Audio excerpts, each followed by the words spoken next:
Buenas tardes para todos. El tema del que vamos a hablar hoy son membranas no reabsorbibles, presentado por Francisco Javier Vega, residente de periodo 11 de la Universidad Antonio Nariño, sede de Colombia.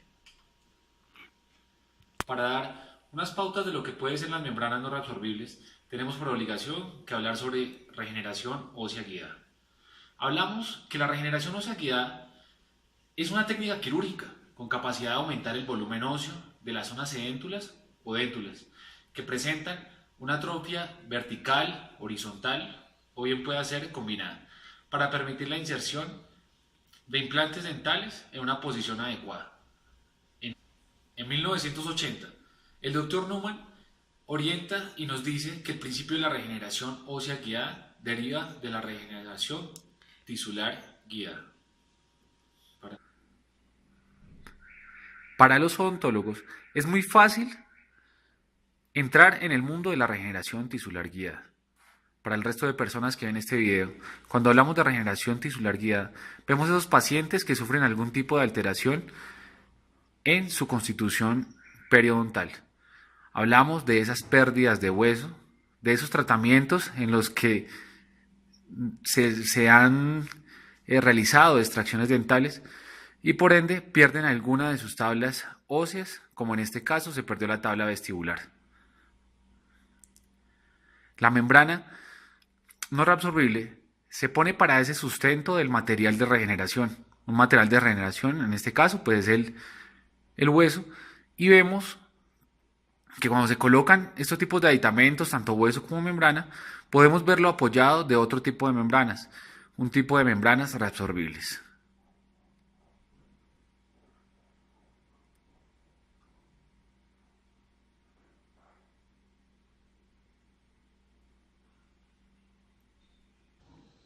La regeneración ósea guiada la podemos visualizar en un estudio que hizo Dahlen y colaboradores en 1988. Evaluaron la regeneración guiada en defectos quirúrgicos en mandíbulas de rata. Los resultados fueron totalmente exitosos y en los cuales también se vio la manipulación de membranas no reabsorbibles. Cuando hablamos de los requisitos para una óptima predictibilidad de la regeneración ósea guiada, tenemos que visualizar que tenemos que tener la presencia de un fuerte células osteogénicas, presencia de una fuerte vascularización, una buena irrigación, estabilidad mecánica del sitio de la herida durante la cicatrización y la presencia del mantenimiento de un espacio adecuado entre la membrana y su superficie. Es un requisito saber que la óptima predictibilidad de la regeneración ósea guiada debemos basar dos características importantes. Una de ellas es la ausencia en la exposición de la membrana y medio bucal externo durante la fase de cicatrización. En la fase de cicatrización, las membranas no reabsorbibles no deben estar expuestas a su medio oral. La exclusión de células de tejido conectivo, pues una de las funciones más importantes es el aislamiento de esas células epiteliales que migren hacia el sitio donde se quiere hacer la regeneración ósea guiada. Los requisitos para una óptima predictibilidad de la regeneración ósea guiada se da a expensas de uno que son las membranas, y es el tema que vamos a tratar. De las membranas podemos hablar que es necesario esa ausencia de exposición de las membranas al medio bucal externo durante la fase de cicatrización. No pueden migrar bacterias allá porque si no sería un fiasco, sería una regeneración ósea inadecuada y por ende no va a haber una adecuada osseointegración. Otra cualidad es la exclusión de las células del tejido conectivo a ese espacio creado por la membrana o barrera. Entonces se dice, y se debe tener en cuenta y como base, que las membranas cumplen esa labor de aislamiento de células epiteliales y es una de las características más importantes que deben tener las membranas junto con la contención del tejido óseo. Situaciones clínicas que orientan la regeneración ósea guiada se da por el Dr. Lazarada en 1989, por el Dr. Becker en 1990, Busser en 1990 y Simeon en 1994.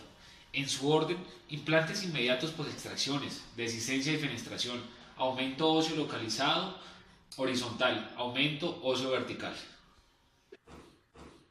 Tener en cuenta los objetivos de una membrana o barrera ideal. Entonces debemos ver el fácil manejo para el operador. que sea esterilizable, químicamente inerte y no antigénico. No debe ser tóxico, no debe ser carcinogénico, debe ser biocompatible y permitir la integración de los tejidos. Debe cumplir con los requisitos oclusivos que vimos anteriormente de todo lo que es regeneración tisular guiada, regeneración ósea guiada. La membrana debe ser suficientemente rígida para mantener el espacio entre la superficie radicular y la superficie de las fibras epiteliales, del tejido epitelial. No debe ser un material muy costoso, debe ser fácilmente recuperable en caso de algún tipo de complicación, de infección. La debemos extraer de una manera muy fácil, ya que no es reabsorbible. Fácil almacenamiento y larga vida, y se suministra en diferentes diseños para adaptarse a situaciones clínicas específicas. No todas las membranas van a ser para los mismos. Es importante saber que la función de las membranas no absorbibles es temporal, y una vez esta es completada se tiene que remover. Requieren un segundo procedimiento quirúrgico, y el segundo procedimiento quirúrgico pues es en el momento que la vamos a retirar. Susceptible a la contaminación bacteriana latente y a posquirúrgica. Dentro de las ventajas y desventajas de las membranas, entonces encontramos como una de sus ventajas la permanencia en el lugar. Estas membranas pueden ser ancladas al lugar en donde se esté haciendo la regeneración. Permite manejar un tiempo de cicatrización, cierta rigidez para efecto de carpa y posibilidad de reforzar con titanio. Dentro de sus desventajas, entonces vemos la necesidad de una remoción quirúrgica, mayor consumo de tiempo del cirujano, aumento de la movilidad de la morbilidad en el paciente, y las características pues más negativas es que al someterse a una segunda intervención quirúrgica, este puede interferir en la maduración de los tejidos periodontales. Bueno, en los tipos de membranas no reabsorbibles podemos encontrar las de solo y únicamente malla de titanio, membranas con politetrafluoretileno y titanio reforzadas, o encontramos las membranas no reabsorbibles de politetrafluoretileno expandido y politetrafluoretileno reforzado y de alta densidad. Por cuestiones educativas tomamos un video del Dr. Pierre Gallo de YouTube. Vemos la utilización de una membrana con refuerzo de titanio en una regeneración. Se pretende ganar altura de la cresta ósea. No valoramos el procedimiento, vemos solo la función de la membrana y vemos cómo se ajusta con tachuelas.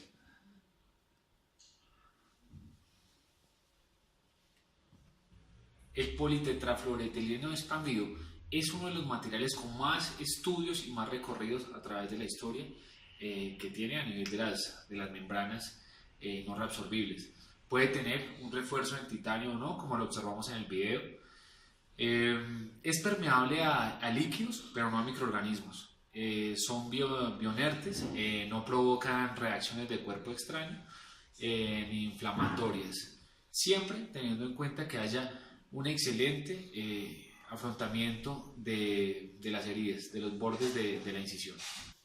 Estas membranas comercialmente las podemos conseguir con el nombre de Gore-Tex, Gore, Plastar, y han sido ampliamente usadas a pesar de requerir una intervención quirúrgica adicional. Una marca del cual las comercializa, entonces hablamos sobre las Cytoplas. Encontramos membranas de 30x40, de 20x30, de 20x25, de 14x24, de 17x25, según el defecto para lo que la estemos utilizando. En sus funciones en el cumplimiento de la regeneración guiada, hablamos sobre la exclusión de las células no osteogénicas, creación de un espacio ocupado por un coágulo, soporte y aislamiento de los tejidos blandos, acumulación de factores locales de crecimiento y de sustancias que favorecen la formación de hueso. Los poros de estas membranas no sobrepasan las 2 micras, recordando que las bacterias tienen más o menos reportes en la literatura de una medida más o menos de 3 micras. Entonces decimos que permite la invasión de fibroblastos, delgadas fibras de colágeno y pequeños capilares. Una característica que comparten las membranas de politetrafluoroetileno expandido con las, con las absorbibles es que deben tener ese selle a nivel de el proceso, lo que se esté cubriendo, o sea, el tejido conectivo debe estar por encima de esas membranas para que no haya filtración bacteriana. Es una característica de esta membrana. Dentro de las técnicas que se deben tener en cuenta para el recubrimiento de estas membranas, entonces utilizar las técnicas quirúrgicas de avance del embus, mediante una incisión horizontal continua del periósteo en la base del colgajo, o también la técnica de rotación de la mucosa palatina. ¿Con qué fin? Con el fin de lograr el cierre adecuado de los colgajos en la regeneración guiada, sin que los mismos sean sometidos a las tensiones que puedan provocar exposición prematura de las membranas. Estas membranas expandibles, en la literatura se dice que presentan una contaminación o una migración de bacterias más o menos pasada la cuarta a la sexta semana, y es el periodo en el que se debe retirar estas membranas. Entonces se dice que cuando la membrana expandibles son expuestas, deben ser retiradas, y si esto ocurre en las primeras semanas vamos a tener un resultado desfavorable en esa regeneración. Si ese paso de esa migración de bacterias ocurre más o menos de la semana más o menos 2 a la 3, entonces ya estamos diciendo que el proceso de neoformación de hueso puede ser algo positivo, y y ya comenzaría ese proceso de epitelización que debe surgir en el segundo procedimiento quirúrgico. Otras membranas son las de alta densidad. Con el uso de estas membranas no es necesario el cierre primario de los colgajos. Únicamente se requiere levantar un poco el borde de la mucosa a cada lado del tejido expuesto, a fin de cubrir los bordes de la membrana con la finalidad de estabilizarlo. Poseen poros de 0 a 2 micras, lo cual evita la contaminación bacteriana cuando son expuestas al medio vocal, protegiendo conjuntamente el material injertado. Dentro de las características de esta membrana, pues entonces encontramos las compañías que la distribuyen: Display Sirona, Keystone Dental, Osteogenics Biomedical. Encontramos entonces por nombre Cytoplas T por T200, Cytoplas para regeneración ósea guiada 200, Cytoplas en titanio de 250, Symbios, que tiene una superficie microtexturizada. Esta membrana se utiliza para defectos largos de 2 a 3 paredes donde se requiere espacio. Tiene un refuerzo titanio. Está en la Cytoplas T por T200, que es de superficie texturizada. Tiene una superficie Regentex que permite la disponibilidad para la fijación celular. Es una membrana que se puede exponer al medio oral, se puede retirar a los 21 días con anestesia tópica. Está la Cytoplas con refuerzo de titanio, que es para añadir soporte estructural a la regeneración ósea guiada. Dentro de las indicaciones, ventajas y limitaciones, encontramos como una indicación primordial la regeneración ósea guiada y aumento alveolar. Dentro de las ventajas, no necesita cierre primario, incremento de zona de densidad queratinizada, minimiza migración de bacterias, fácil remoción sin anestesia, no es reactivo y es biocompatible. Dentro de sus limitaciones, es una membrana que se debe remover. Se recomienda la utilización de clorhexidina y peróxido de hidrógeno, evitar contactos con dientes adyacentes y posicionamiento de pines para la fijación en defectos largos, laceración de tejidos en esos pacientes que presentan el biotipo delgado, riesgo de exfoliación de membrana o biomateriales. Las membranas Cytoplas T por T200 encontramos una presentación de cajas que vienen una sola membrana o cajas en las que vienen dos membranas. Estas presentaciones vienen de 12 por 24 milímetros o 25 por 30 milímetros. Encontramos esta otra casa que es Medipack.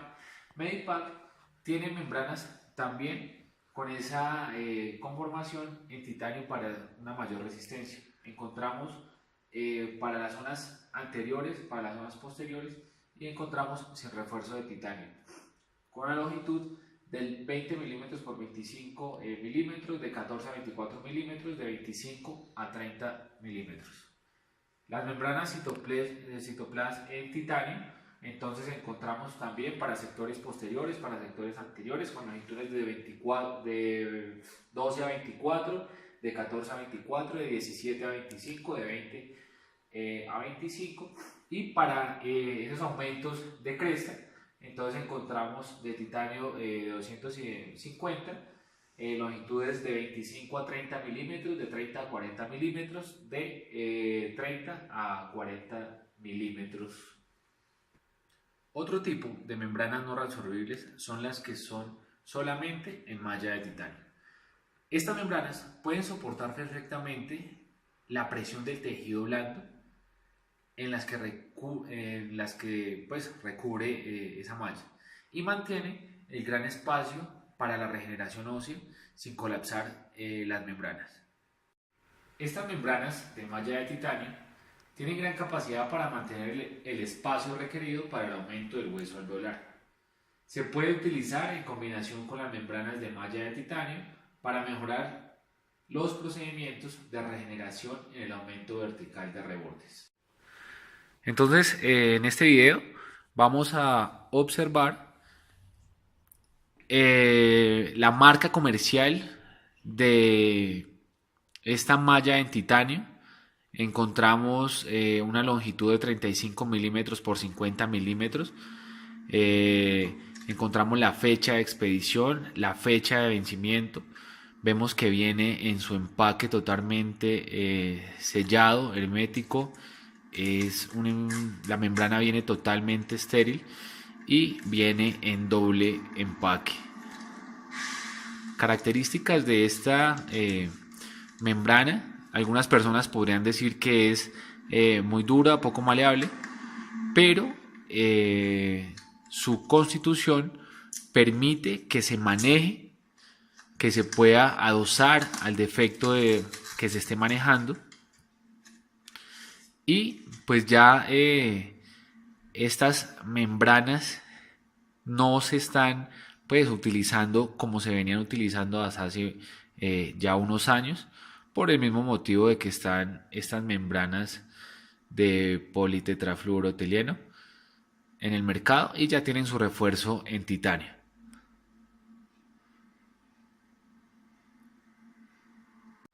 Como conclusiones de la presentación, decimos que las membranas no absorbibles permiten el uso de aditivos que aumentan su rigidez, como el titanio, necesidad de una segunda cirugía para retirarlas, mayor destreza quirúrgica para su manejo, mayor probabilidad de infección tras su exposición. En un principio, estas membranas fueron usadas para el tratamiento de cualquier tipo de defectos relacionados con implantes, de discencia, fenestración, implantes inmediatos, aumentos de cresta tanto vertical como horizontal. Para los colegas, para los pacientes, vemos que estos tipos de nuevas membranas, de nuevos biomateriales, van a aportar para esos defectos, para ese tipo de alteración que va a tener algo tan armónico como es nuestra cavidad oral. Presentó Francisco Javier Vega González, Universidad Antonio Nariño. Espero que sea de buen provecho para ustedes. Muchas gracias.